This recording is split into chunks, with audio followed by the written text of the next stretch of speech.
আরিফুল ইসলাম শাকির আপনি লিখেছেন, খুতবার সময় কি দান বাক্স চালু করা উচিত? না, অবশ্যই নয়। খুতবার সময় এমন কোনো কাজ করা উচিত নয় যেটি খুতবা শোনার ক্ষেত্রে ব্যাঘাত সৃষ্টি করে। এই সময় কথা বলা নিষেধ, কাউকে কথা বলতে নিষেধ, মুখে নিষেধ করাটাও নিষেধ। অতএব ইশারায় নিষেধ করতে হবে। সেখানে দান বাক্স চালু করলে দেখা যায় আওয়াজ হয়, ওইদিকে অ্যাটেনশন যায়, আমাদের খুতবা শুনতে অসুবিধা হয়। এই জন্য এই টাইমে দান বাক্স চালানো গর্হিত কাজ। আমাদের অনেক মসজিদগুলোতে এটি হয়। ইমাম সাহেব খুতবার জন্য দাঁড়িয়েছেন বা খুতবা শুরু করেছেন, তখন দান বাক্স চালানো হয় না। দান বাক্স আগে পরে চালাতে হবে। এই টাইমে দান বাক্স চালানো উচিত নয়। অনেক সময় কমিটির লোকদের কাছে এখানে অর্থ বেশি কালেকশন হবে, এই টাইমে সেই চিন্তাটাই বড় হয়। তো সামান্য কিছু পয়সা বেশি হওয়ার জন্য যদি আমাদের গুনাহ হয়, তাহলে সেটা কোনোভাবে কাম্য হতে পারে না। এই জন্য মসজিদ পরিচালনার আগে ইসলাম সম্পর্কে মৌলিক ধারণা থাকতে হবে, আল্লাহর প্রতি ইমানদার এবং বিশ্বাসী মানুষ হতে হবে, পরকালের প্রতি বিশ্বাসী হতে হবে। তাহলে সেক্ষেত্রে আপনি প্রত্যেকটা বিষয়কে সেই দৃষ্টিকোণ থেকে দেখার সুযোগ পাবেন। অতএব দান বাক্স খুতবা চলাকালীন সময়ে চালাবেন না, তার আগে চালাবেন, অথবা সালাতের পরে, সালাম ফেরানোর পরে চালাবেন। খুতবা ওঠার ঠিক আগ মুহূর্তে যদি চালানো হয়, তখন আর খুতবার সময়টাতে খুব বেশি ব্যস্ত হওয়ার কথা না। মানুষ হয়তো অল্প কিছু মানুষ শেষের দিকে আসবে বিধায়, যদি বেশ কম হয়ও, কিছু টাকা, কিছু কালেকশন বেশি হয়, তারপরও খুতবার সময় এই কাজ করা খুতবার সাথে আপনার মোটেই যায় না। খুতবার জন্য ইমাম যখন দাঁড়ান, তখন কোনো কাজ করা নিষেধ।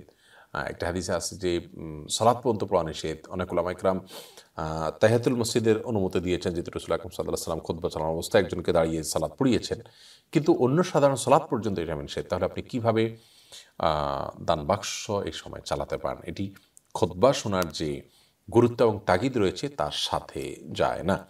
আল মাহমুদ আপনি লিখেছেন, জামাত শুরুর 2-1 মিনিট আগে মসজিদে প্রবেশ করলে দুহুল মসজিদ পড়ার সময় হবে না। এক্ষেত্রে বসে যাব নাকি দাঁড়িয়ে জামাত শুরুর অপেক্ষা করব?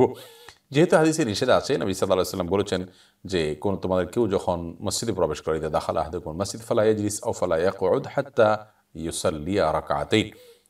তোমাদের কেউ মসজিদে প্রবেশের পর সে 2 রাকাত নামাজ পড়া ছাড়া যেন না বসে।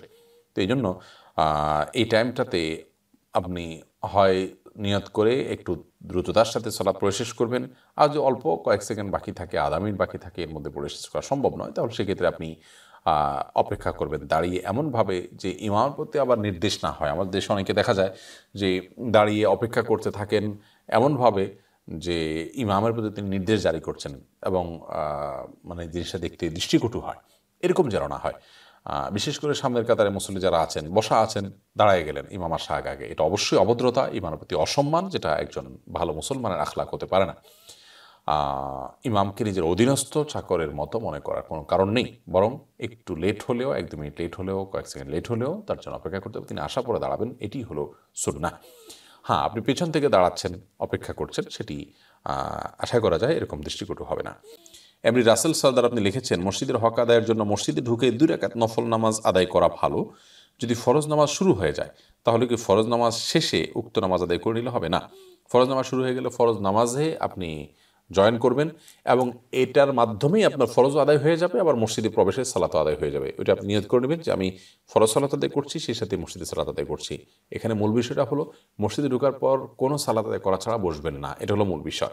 অতএব ফরজ সালাত আদায়ের পর আবার দুহুল মসজিদে আলাদা করে পড়বেন না। এটা এরকম না যে কাজা করা যায় বা সমুদ্র চলে যাওয়ার পরে আদায় করা যায়। আপনি যে কোনো সালাত দিয়েই সারা মসজিদে বসার পারমিশন নিয়েছেন, এটুকুই যথেষ্ট ইনশাআল্লাহ তাআলা।